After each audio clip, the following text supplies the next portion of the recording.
மீனை வெட்டி க்ளீன் பண்ணி எடுத்து வந்துடலாம். ஐ அம்மா வந்துட்டாங்க. மீன் பார்த்தா சூப்பரா இருக்கு. வாங்க வாங்க, எங்க போயிட்டு வரீங்க ரெண்டு பேரும்? அம்மா நாங்க கடைக்கு போயிட்டு வரலாமா? மீன் எடுத்து காமிங்கம்மா. எவ்வளவு பெருசுக்கு பரவ சூப்பரா இருக்குமா பார்க்கிறதுக்கு. இரு காட்ட, கை வைக்காத. இங்க பாத்தியா எவ்வளவு பெரிய மீன்? மாமா என்கிட்ட கொடுங்கம்மா. மாமா என்கிட்ட கொடுங்கம்மா. யாரும் தொடக்கூடாது, கையில நாத்து அடிக்கும். கை கழுவிட்டேன், கொடுங்கம்மா. வேணாம் அப்படியே பாரு. மீன் வாங்குறதுக்கு கடைக்கு போனீங்களாமா? கடைக்கெல்லாம் போலடா. நான் வந்து மாமா வீட்டுக்கு போனேன்னா அங்கே வந்து மாமா வந்து வாங்கி வந்தாரு. அங்கே உங்கள் ஊர் ஏரியில் பிடிச்சாங்களாம் வரால் மீன் வாங்கி வந்தாரு. அதான் எடுத்துட்டு வந்தேன் சமைச்சு சாப்பிடலான்னு. அம்மா இந்த மீன்லாம் நம்ம வளர்க்கலாமா? சமைக்கலாம் வேணாமா? எது வளர்க்க போறியா? இந்த மீன்லாம் வளர்க்க முடியாதுடா, செத்து போயிடுச்சு இந்த மீன்.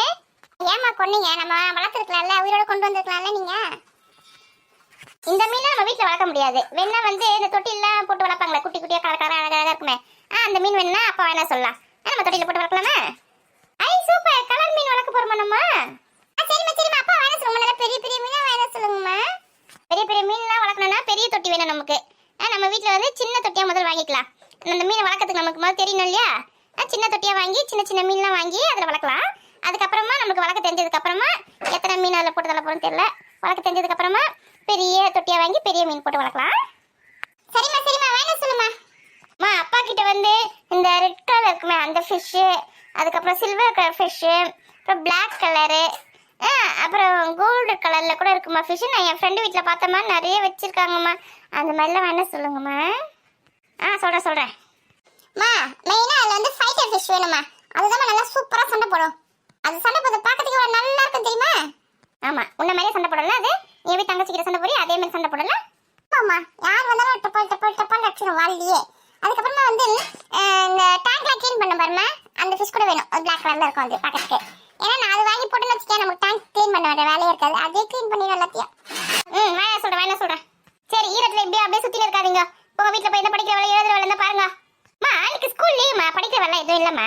சரி, இப்போ வீட்டுக்குள்ளே உட்காந்து விளையாடுங்க. அப்பா மீன் வாங்கி வந்தாலும் கூப்பிடுங்க. நான் வந்து பார்க்குறேன்னு. அவர் நைட்டுக்கு தான் வருவாரு.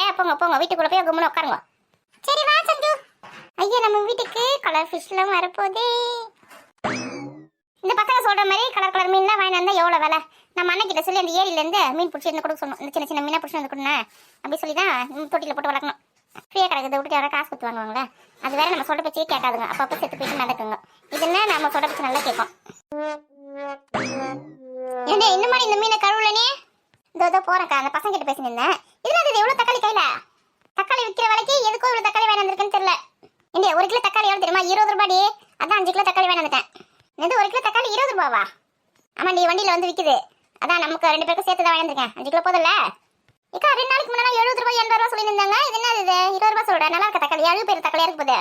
இனி நல்ல தக்காளி தண்ணி நாட்டு தக்காளி தான். இந்த தக்காளி விலையை வந்து நம்பவே முடியல. ஒரு நாளைக்கு இந்த விலை விற்குது, ஒரு நாளைக்கு அந்த விலை விற்குது. 70 ரூபாய்க்கு விற்குது, 20 ரூபாய்க்கு விற்குது. சரி வாங்கி வந்துட்டல, எடுத்து பத்திரமா வெயி, நல்லா ஆறவை. ஃப்ரிட்ஜ் கூட நம்ம வீட்டில் எங்கே தூக்கி வைக்க போகிற தெரியலையே. ஒரு சில தக்காளி தான் கொஞ்சம் ரொம்ப பழுத்து போயிட்டு இருக்குது. அந்த தக்காளிலாம் எடுத்து வந்து இன்னைக்கு செஞ்சு சமைச்ச வேண்டியதான். நீ தக்காளி ஆற வச்சு நல்லா தான் இருக்கும். இது வந்து மழை காலமாக தானே இருக்கு, நல்லா குளிர்ச்சியாக தான் இருக்குது. ஃப்ரிட்ஜில் வைக்க தேவையில்ல. ஃப்ரிட்ஜ் நம்ம வீட்டில் கிடையாது. ஃப்ரிட்ஜில் வைக்க தேவையில்ல. அப்படியே வச்சுன்னு வச்சுக்கேன், கொஞ்சம் ஆறின மாதிரி வச்சாலே நல்லாயிருக்கும். ஒரு வாரத்துக்கு தாங்கண்டி. சரி நான் போய் மீனை கழுவி வந்துடுறேன். ஒரு பட்ட மீன் வாங்கி வந்து வச்சுட்டோம். இது எப்படி க்ளீன் பண்ண போகிறோம் தெரியலையே. அது அண்ணன் வீட்டுக்காக கொடுத்துட்டு வந்துருக்கலாம். நீ வேணாம் சொல்லிச்சு. வேலை செய்யணும் 3/4 அழுவா. சாப்பிடும் போதெல்லாம் கஷ்டமாக இருக்காது. மட்டும் நிறைய மீன் எடுத்துன்னு வந்துட்டாலும் அதுனே போகிறான். சாப்பிடும்போது மட்டும் 4 மீன் வை 5 மீன் வை மட்டும் சாப்பிடுவா. சரி நம்ம வெங்காயம் இந்த கையில் அறுத்து வைக்கலாம். மீன் கழுவி வந்துட்டேன்னா குழம்பு வச்சுட்டு மீன் ஊற்ற வேண்டியதான். இந்த பெரிய பொண்ணு எங்கே போனால் தெரியலையா? கோதுமை எடுத்துன்னு வீட்டில் வச்சுட்டு வரேன். என்ன இவ்வளோ நேரமா? இதேமாதிரி வெங்காயம் விலையும் கம்மியாச்சுன்னா நல்லாயிருக்கும். அதுதாம்மா உச்சக்கட்டத்தில் போயின்னு இருக்குது. பூண்டும் 400 ரூபாய்க்கு மேலே போயின்னு இருக்குது 1 கிலோ. எப்படி தான் குடும்பம் நடத்துறதுன்னு தெரியலையே. பேசாமல் நம்மளும் பீஸா பர்கர் அந்த மாதிரி மாறி இல்லாமல் காய்கறிக்கெலாம் கொஞ்சம் செலவு இல்லாமல் போயிடும். அது ஒரு நாளைக்கே சாப்பிட முடியும், 2வது நாளைக்கு சாப்பிட முடியாது நம்மளால. நம்மளோட கஷ்டத்தெல்லாம் புரிஞ்சுக்கிட்டு இந்த காய்கறி விலை எல்லாம் ஏற்றி வைக்கிறாங்க போல இருக்குது. வெங்காயம் தக்காளி இஞ்சி பூண்டு எல்லா விலையும் ஏறி போய்க்குதுமா. எப்படி தான் குடும்பம் நடத்த போகணும்னு ஒன்றும் புரியல. 2 ரூபாய்க்கு கொத்தமல்லி கொடுன்னு சொல்லிட்டு கேட்டால் கடையில் ஓடி போயிடுறாங்க. ஏன் 2 ரூபாய்க்கு கொத்தமல்லி தர முடியாதா? கட்டு 50 ரூபா கொடுத்து நானா வாங்குறாள். இனிமேல் கொத்தமல்லிலாம் போடாமல் எப்படி சமைக்கிறதுன்னு கற்றுக்கணும். எல்லாத்தையும் போட்டு சமைக்கும் போதே கொடுத்தம் குறை சொல்லுங்கள்.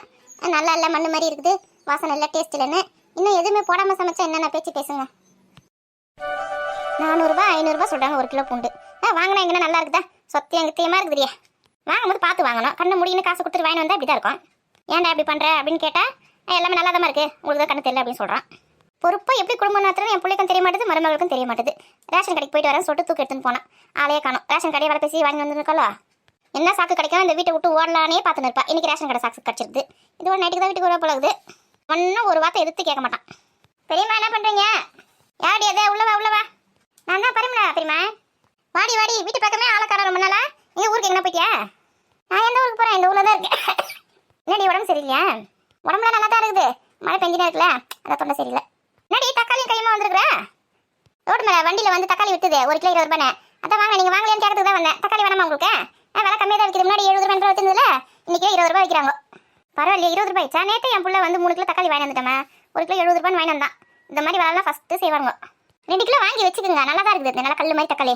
வேணாமா இந்த 3 கிலோ தக்காளி முதல்ல காலி பண்ணணும். என் மருமகளை எங்கன்னா பார்த்தியாம்மா? பார்த்துட்டு தானே வந்துடுறேன். ரேஷன் கடைக்கு போகிறேன்னு போனேன். ஒரே கூட்டமாக இருக்குதா? நாங்கள் இல்லை பெரியம்மா, கூட்டமெல்லாம் இல்லை. ஒரு 10 பேர் தான். நாங்கள் கோதுமை தானே போட்டாங்க, கோதுமை வாங்கிறதுக்கு தான் வந்தேன். வாங்கிட்டு எனக்கு முன்னாடி கிளம்புனால இன்னும் வரலையா வீட்டுக்கு? இந்த நட்டக்கடை தான் வாங்கிட்டு எங்கே சுற்றி இருக்கு தெரியலையே. கோதுமையை வாங்கி வந்து வீட்டில் வச்சுட்டாவது எங்கே போய் சுத்தத்துக்கு போகலாம்ல. கோதுமை தூக்கோட எங்கே போயிருக்கிறா. ஆனால் நீங்கள் தான் ரொம்ப செல்லம் கொடுத்து கெட்டு வச்சுருக்கீங்க அவளை. ஒரு குழந்தைக்கு அம்மா ஆனதுக்கு அப்புறம் கூட அவளுக்கு பொறுப்பு வரலன்னா அது என்ன அர்த்தம்? அதை ஏன் இந்த மாதிரி விட்டு வச்சுருக்கீங்க?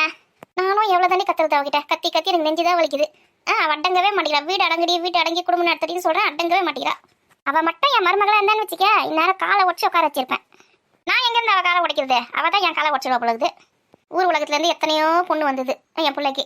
அதெல்லாம் வேணா, மாமா பொண்ணை தான் கல்யாணம் பண்ணிப்பேன் ஒத்த காலை நின்னா. இன்னைக்கு அவளை அடக்க முடியல அவனால். அவள் சொல்கிறத மண்டியா ஆட்டிங்கன்னு எல்லாம் கேட்டுன்னு இருக்கான். காலையில் ஏந்து சோத்த கூட அவன் தான் ஆக்குறானா பார்த்துக்கோ. முன்னாடி இது கூத்து. ஒரு ஆம்பளை காலையில் ஏந்து சோறாக்கா வீட்டில்? இல்லை தலையெழுத்து. மாமா பொண்ணு தான் உனக்கு சொல்லிட்டு கல்யாணம் பண்ணிங்கனால அதுக்கு அவனுக்கு தண்டனை. ஒரு நாள் கூட கல்யாணம் ஆகி வந்த ஒரு நாளில் கூட அவன் வந்து வாசல் பற்றி கோலை வச்சது கிடையாது. ஒரு காப்பி போட்டு புருஷனுக்காரங்க கொடுத்தது கிடையாது, எனக்கு கொடுத்தது கிடையாது. அவன் தான் எழுப்பி கொடுத்துன்னு இருப்பான். இந்த காப்பி குடிமா, பெட் காப்பி குடிமான்னு. இதெல்லாம் பார்த்துன்னு தான் கணக்கு. நானும் மாமியாரின்ற பயம் இல்லை அவளுக்கு. என்ன பண்ணுறது?